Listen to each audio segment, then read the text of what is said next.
जो बड़े ही बेहतरीन अंदाज में आपके सामने खिताब फरमा रहे थे। आइए मैं नाते पाक पढ़ने के लिए आवाज़ देने जा रहा हूँ एक ऐसे शायर को जिन्हें जिबिहां से बुलाया गया है। उनके आने से कब्ल इतना कहना मुनासिब समझता हूँ कि निगाहे वली में वो तासीर देखी, बदलती हजारों की तकदीर देखी। निगाहे वली में वो तासीर देखी, बदलती हजारों की तकदीर देखी। हाज़रीन महफिल, अस्सलामु अलैकुम रहमतुल्लाहि व बरकातहू।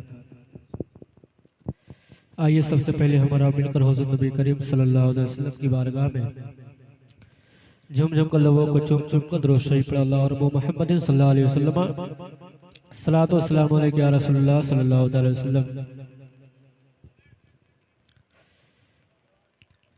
ऐ ज़हरा के बाबा सुने इल्तिजा, ऐ ज़हरा के बाबा, ऐ ज़हरा के बाबा सुने इल्तिजा। मदीना बुला लीजिए, मदीना बुला लीजिए। ऐ ज़हरा के बाबा, ऐ ज़हरा के बाबा सुने इल्तिजा। मदीना बुला लीजिए। हो सके तो मेरे साथ मिलकर पढ़ सकते हैं। मदीना बुला लीजिए, मदीना बुला लीजिए। आका कहीं मर न जाए गुलाम आपका, कहीं मर न जाए गुलाम आपका। मदीना बुला लीजिए, मदीना बुला लीजिए। कि बड़ी बेकसी है, बड़ी बेकरारी, बड़ी बेकसी है, बड़ी बेकरारी। न कट जाए आका यूं ही उम्र सारे। बड़ी बेकसी है, बड़ी बेकरारी। न कट जाए आका यूं ही उम्र सारे। कहाँ जिंदगानी का है कुछ पता, कहाँ जिंदगानी का है कुछ पता। मदीना बुला लीजिए, मदीना बुला लीजिए, मदीना बुला लीजिए। और ये विषय पता समाप्त फरमाएं। कि सताते है मुझको, रुलाते है मुझको ये दुनिया, बहुत आज़माते है मुझको। सताते है मुझको, रुलाते है मुझको ये दुनिया, बहुत आज़माते है मुझको। कि सताते है मुझको, रुलाते है मुझको ये दुनिया, बहुत आज़माते हैं मुझको। वो दुनिया की बातों से टूटा हुआ, हो दुनिया की बातों से टूटा हुआ। मदीना बुला लीजिए, मदीना बुला लीजिए। कहीं मर न जाए गुलाम आपका, मदीना बुला लीजिए। कि ये एहसास है मुझे मैं हूँ कमीना, हुजूर आप चाहे तो आओ मदीना। ये एहसास है मुझे मैं हूँ कमीना, हुजूर आप चाहे तो आओ मदीना। ये एहसास है मुझे को मैं हूँ कमीना, हुजूर आप चाहे तो आओ मदीना। गुनाहों के दलदल में हूँ मैं फंसा, गुनाहों के दलदल में हूँ मैं फंसा। मदीना बुला लीजिए, मदीना बुला लीजिए, ज़हरा के बाबा सुने इल्तिजा, मदीना बुला लीजिए, मदीना बुला लीजिए, आका कहीं मर न जाए गुलाम आपका, मदीना बुला लीजिए। अस्सलाम वालेकुम। नहमदुहु व नुसल्ली अला रसूलिहिल करीम, अम्मा बाद, फ़अऊज़ु बिल्लाहि मिनश शैतानिर रजीम, बिस्मिल्लाहिर रहमानिर रहीम। फ़क़द क़ाल अल्लाहु तआला फ़िल क़ुरआनिल मजीद वल फ़ुरक़ानिल हमीद, अला इन्ना औलिया अल्लाहि ला ख़ौफ़ुन अलैहिम व ला हुम यहज़नून, अल्लज़ीना आमनू व कानू यत्तक़ून। सदक़ल्लाहुल अज़ीम व बल्लगना रसूलुहुन नबियुल अमीनुल मतीनुल मुहीनुल करीम, व नहनु अला ज़ालिका लमिनश शाहिदीन वश्शाकिरीन, वल्हम्दुलिल्लाहि रब्बिल आलमीन।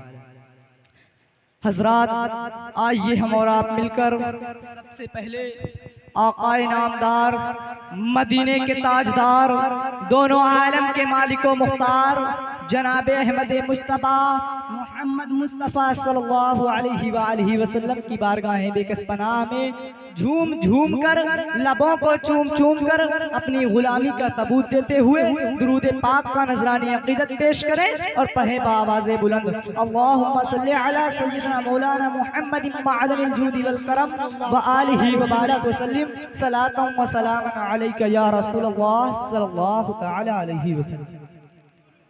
निगाहे वली में वो तासीर देखी, बदलती हजारों की तकदीर देखी।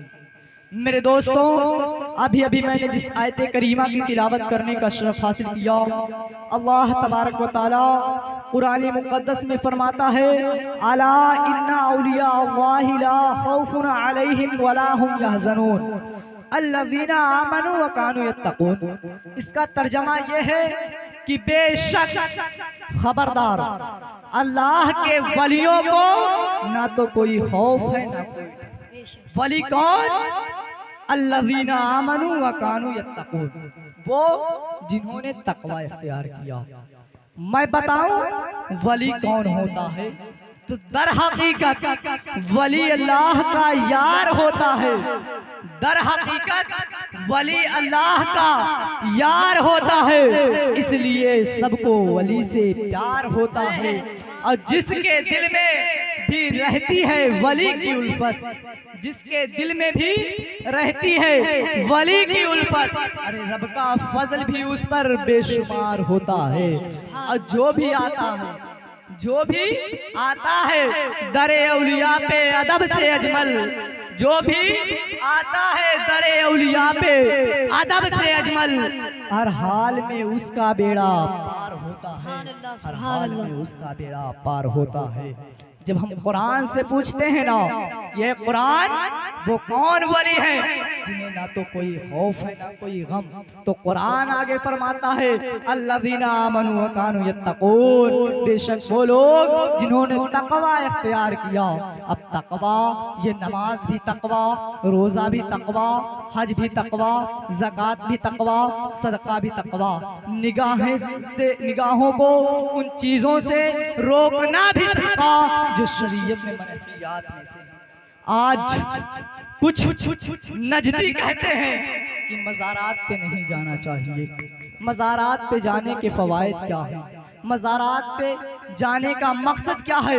तो मैं बताऊं है नजदी कि वसले मौला चाहता है तो वसीला ढूंढ ले, वसले मौला चाहता है तो वसीला ढूंढ ले।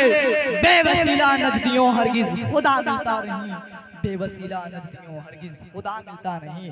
जिस तरह से छत पे चढ़ने के लिए जीने की जरूरत किसी बादशाह से मिलने के लिए या हुकूमत के किसी बड़े आदमी से मिलने के लिए सेक्रेटरी की जरूरत होती है, बगैर सेक्रेटरी के कोई मोदी जी से मिलकर दिखाए, जिस तरह ये दुनिया के हुकूमत से नहीं मिल सकता। बिल्कुल इसी तरह से वो मालिक हकीकी जो सिर्फ हिंदुस्तान का मालिक नहीं, हिंदुस्तान का मालिक नहीं, सिर्फ पाकिस्तान का मालिक नहीं, सिर्फ इराक का मालिक नहीं, सिर्फ जापान का मालिक नहीं, सिर्फ आसाम और बिहार का मालिक नहीं, बल्कि पूरी रूए जमीन का, बल्कि सारी कायनात का मालिक है। वो मालिक जो इंसानों का भी मालिक, हैवानों का भी मालिक, जमादात का भी मालिक, नबातात का भी मालिक, जानवरों का भी मालिक, जिन्नातों का भी मालिक, फरिश्तों का भी मालिक, अंबिया का भी मालिक, औलिया का भी मालिक। जब उस मालिक से मिलने की बात आती है ना, तो डायरेक्ट कोई उस मालिक से नहीं मिल सकता, बल्कि अगर उस मालिक से मिलने की जरूरत है तो अल्लाह के वली, अल्लाह के वली के दर पे आना होगा। बगैर अल्लाह के वली के दर पे आए हुए तुम रब्बे कदीर से नहीं मिल सकते, तुम रब्बे कदीर से नहीं मिल सकते हो। क्योंकि हमने कहा ना, दर हकीकत वली अल्लाह का यार होता है, और यार एक दोस्त अपने दूसरे दोस्त से बहुत करीब होता है। तो जब वली अल्लाह से करीब होता है, अब हम अगर वली से मोहब्बत करें तो हम वली से करीब होंगे। अब जब हम वली से करीब हुए, वली अल्लाह से करीब हुआ, तो फासिला कम हो गया, और जब फासिला कम हुआ ना, तो वली की ये मोहब्बत, वली की ये उल्फत, वली की ये चाहत हमको लेकर के रब्बे कदीर की बारगाह तक पहुंचा देती है, और हमसे कहती है कि ऐशा देख, अब तेरा कोई और दर नहीं, बल्कि तेरा तो रब्बे कदीर की बारगाह। कि वली की बारगाह में क्यों जाते हो, वली की दर पे क्यों जाते हो? वली के दर पे जाने का फायदा क्या है? तो मैं बताऊं है नजदीक कि जब इंसान बीमार होता है ना, बीमारी के बाद सबसे पहले ये कुछ किराने स्टोर से दवा लेता है, उसके बाद अगर उससे काम नहीं चलता तो वो मेडिकल स्टोर से दवा लेता है, अब उससे भी काम नहीं चलता तो हॉस्पिटल में जाता है, और बड़े हॉस्पिटल में जाता है, और बड़े हॉस्पिटल में जाता है। हॉस्पिटल से हॉस्पिटल बदलते रहते हैं, ये तबादला चलता रहता है। लेकिन याद रखो, कुछ बीमारियां वो हैं जो हॉस्पिटल से नहीं ठीक होती, कुछ बीमारियां वो हैं, उन बीमारियों को जिन्हें बड़े से बड़े डॉक्टर ने नहीं ठीक किया, वो बीमार जब इस बारगाह में आता है ना, जब वली की बारगाह में आता है तो शिफायाब होके जाता है। माशाअल्लाह, ये दर वो दर है कि अगर गरीब आता है तो अमीर होके जाता है, फकीर आता है बादशाह होके जाता है, और गरीब आता है मालदार होके जाता है, मुहताज आता है गनी होके जाता है। अरे बस इतना ही नहीं, ये दर वो दर है कि यहाँ पे औलाद आता है तो औलाद नसीब होता है, गुनहगार आता है तो तौबा की तौफीक दी जाती है। बस इतना ही नहीं, ये दर वो दर है कि इसी तरह की बीमारी लेके जब बीमार इस दर पे आता है तो उसे शिफायाबी, दर पे आने वाले को शिफायाबी हासिल होती है। आप सोचें, आप वजीफा करें, तमाम बलाएं, तमाम मुसीबतें वजीफों से नहीं करती, लेकिन वली का दर ये दर है ना कि ये तकदीर को भी बदल दिया करती है। इसीलिए शायर कहता है, निगाहे वली में वो तासीर देखी, बदलती हजारों की तकदीर देखी। वली की निगाह सिर्फ दुनिया में नहीं, वली की निगाह दीवारों के पीछे भी हुआ करती है, वली की निगाह जंगलों के उधर भी हुआ करती है। अलगर्ज वली की निगाह लौहे महफूज को भी देखा करती है, और लौहे महफूज को देख करके अपने चाहने वाले के नामों को, अगर उनके किस्मत में कुछ गलत लिखा हो, अगर उनकी किस्मत में कुछ उल्टा लिखा हुआ हो, तो अल्लाह तबारक व तआला के जो ये वली होते हैं, ये वली अल्लाह की बारगाह में दुआ करते हैं, मौला ये मेरा चाहने वाला है, मौला ये मुझसे मोहब्बत रखने वाला है, मौला ये मुझसे उल्फत रखने वाला है, मौला तुझे कैसे गवारा हो कि मौला मेरा चाहने वाला मुसीबतों में घिरा रहे, मौला मुझे मेरा चाहने वाला बीमारियों में मुब्तला रहे, मौला मेरा चाहने वाला दुनिया की परेशानियों में मुब्तला रहे। और याद रखो ना कि वली ये शरीयत से हटके नहीं चलता। आखिरी बात बता रहा हूँ आपको, वली ये शरीयत से हटके नहीं चलता, क्योंकि बगैर शरीयत के तरीक़त मिल ही नहीं सकती। लेकिन आज ये कुछ पीरों ने, ऐसे पीरों ने जिन्हें बिस्मिल्लाह लिखना नहीं आता, इन पीरों ने वलमा को खानकाहों से इतना अलग कर दिया ना, इतना अलग कर दिया है खानकाहों से कि लोगों के जहन में तरह तरह के सवाल उठते हैं, तरह तरह के सवाल उठते हैं। आज कुछ पीरों से कहते हुए सुना गया है कि जाओ मियाँ शरीयत अलग है तरीकत अलग। मैं कहता हूँ कि ना तो शरीयत अलग ना तो तरीकत अलग, बल्कि ये एक सीढ़ी है। जब तक एक सीढ़ी पे नहीं जा सकते हो दूसरी सीढ़ी पे नहीं जा सकते हो। हर वली आलिम हुआ करता है और आलिम कभी फसादी नहीं होता। आलिम का काम ये नहीं कि वो शरीयत से हटे। आज इन पीरों ने जिन्हें बिस्मिल्लाह नहीं आता, इन्होंने शरीयत जब जिन्हें अमल नहीं करना आता, शरीयत के मसाइल नहीं पता, तो ये अपने खुद के मसाइल निकाल लेते हैं। अपने घर पे बैठ के तरह तरह के मसाइल निकालते हैं। मसाइल निकालने के बाद कहते हैं शरीयत अलग है तरीकत अलग। मैं तो कहता हूँ कि ऐसे पीरों को पीर नहीं बल्कि पैर कहा जाए। कहने में थोड़ी सी दिक्कत है, लिखने में एक ही तरह से आएगा। ऐसे पीरों को पीर नहीं बल्कि पैर कहा जाए। यारों आलिम है फर्क, थोड़ी सी फर्क है कि आलिम वो होता है ना जो साल तबलीग करने के बाद तब इस्लाम फैलाता है। लेकिन वली की निगाह ये निगाह हुआ करती है ना कि वो एक नजर डाल दे तो चोर को अब्दाल बना दिया करता है। वो एक नजर डाल दे तो गुनहगार को तौबा की तौफीक मिल जाती है। वो एक नजर डाल देना तो ना जाने कितने बेईमान को ईमान नसीब हो जाती है। यारों आज देख रहे हैं हम हुकूमत के जरिए हमारे ईमान को मुतज़ल्ज़ल किया जा रहा है। लेकिन याद रखो ये जो वली थे ना इन्होंने इस्लाम को फैलाया है तो सिर्फ डंडों की जोर पे नहीं, सिर्फ हथियारों के जोर पे नहीं, बल्कि ये निगाहों को डालते थे, निगाहों से निगाहें मिलती थी और वो ईमान से महरूम जल्ला हो जाया करता था। वक्त कम है इसलिए मैं अपनी गुफ्तगू को यहीं ख़त्म करता हूँ। अल्लाह तबारक व तआला की बारगाह में दुआ है कि हमारे कहने में और आपके सुनने में जो कुछ भी गलतियाँ हुई हों अपने हबीब के सदक़े व तौफील से माफ़ अता फरमाए। अस्तग़फिरुल्लाह रब्बी मिन कुल्लि ज़ंबिन व अतूब।